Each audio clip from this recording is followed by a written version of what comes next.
Assalamualaikum warahmatullahi wabarakatuh.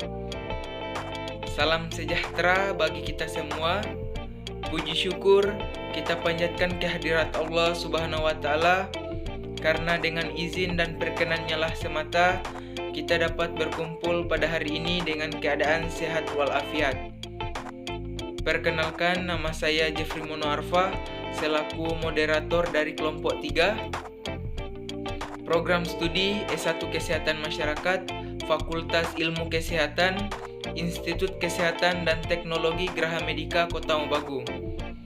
Di sini kami akan mempresentasikan materi kami yang berjudul Pencemaran Tanah, tugas mata kuliah Analisis Kualitas Lingkungan dengan dosen pengampuh Bapak Hairil Akbar, Sarjana Kesehatan Masyarakat, Magister Epidemiologi, yang akan dibacakan oleh rekan saya diantaranya. Yang pertama, Nelby Magfira Mokodompit, yang kedua, Sri Bunga Mawarni Paputungan, dan yang ketiga, Geristiani Agama. Dan kepada Nelby Magfira Mokodompit sebagai pembaca pertama, saya persilakan. Baiklah, saya akan membacakan materi yang berjudul Pencemaran Tanah. Jadi, pencemaran tanah adalah keadaan di mana bahan kimia buatan manusia masuk dan mengubah lingkungan tanah alami sehingga dapat menurunkan fungsi tanah. Pencemaran tanah terjadi oleh kebocoran limbah, cair atau bahan kimia, industri atau fasilitas komersial. Penggunaan pestisida, masuknya air permukaan tanah yang tercemar ke dalam lapisan subpermukaan seperti kecelakaan kendaraan pengangkut minyak, zat kimia, atau limbah. Air limbah dari tempat penimbunan sampah serta limbah industri yang langsung dibuang ke tanah secara tidak memenuhi syarat atau illegal dumping. Pencemaran tanah dapat menyebabkan susunan tanah mengalami perubahan, sehingga mengganggu kehidupan jasad yang hidup di dalam tanah maupun di permukaan tanah. Baiklah, untuk materi selanjutnya akan dibacakan oleh anggota kelompok saya, Sri Bunga Mawarni Paputungan. Baiklah, saya akan melanjutkan pembacaan materi yang sebelumnya dibawakan oleh rekan saya, Nelby Magfira Mokodompit. Pembacaan materi selanjutnya yaitu penurunan kualitas tanah. Yang pertama, tanah selain sebagai habitat dan penyediaan berbagai sumber daya, juga merupakan reseptor dari sejumlah besar bahan kimia. Yang kedua, tempat penampungan berbagai bahan kimia. Dan yang terakhir, tanah dapat mengalami penurunan kualitas. Penurunan disebabkan karena kehadiran bahan pencemaran dan erosi. Zat berbahaya atau beracun yang mencemari permukaan tanah, yaitu menguap, tersapu air hujan, masuk ke dalam tanah. Pencemaran yang masuk ke dalam tanah terendap sebagai zat kimia beracun di tanah. Dampak pada kesehatan manusia tergantung pada tipe polutan, jalur masuk ke dalam tubuh, dan kerentanan populasi yang terkena.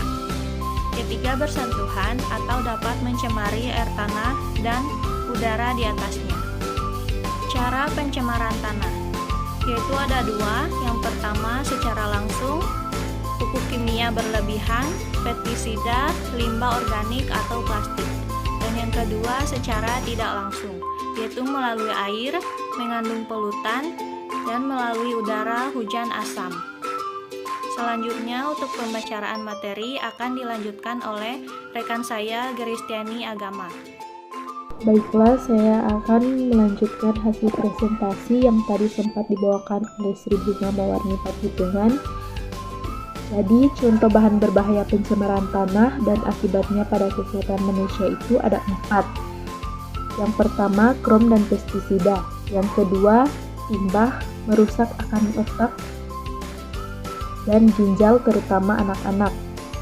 Yang ketiga, merkuri, kerusakan ginjal kronis tak dapat diobati. Yang keempat, pelarut yang mengandung klorin seperti pusing, sakit kepala, iritasi mata, dan iritasi kulit.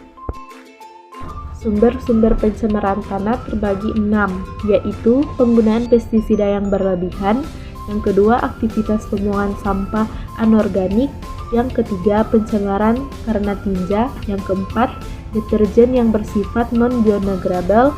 Yang kelima, pemakaian pupuk yang berlebihan.